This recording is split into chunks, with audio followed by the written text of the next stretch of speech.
Diciamo ai Veneti che noi non abbiamo abbassato la guardia. Siamo un po' come le maison di alta moda, no? Noi stiamo già pensando alla collezione autunno-inverno 2021-2022.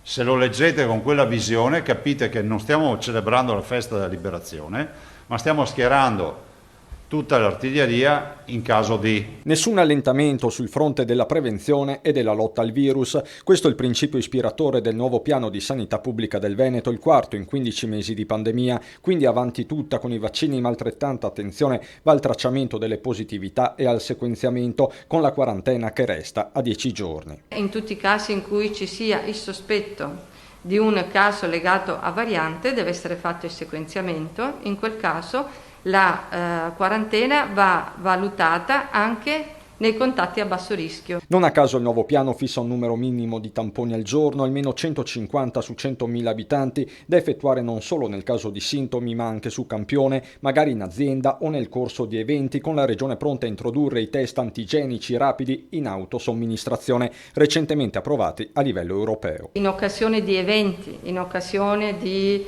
eventi sociali oppure familiari allargati, oppure in contesti lavorativi che possono essere anche quelli del turismo, ci sia la possibilità che le persone possano autocontrollarsi.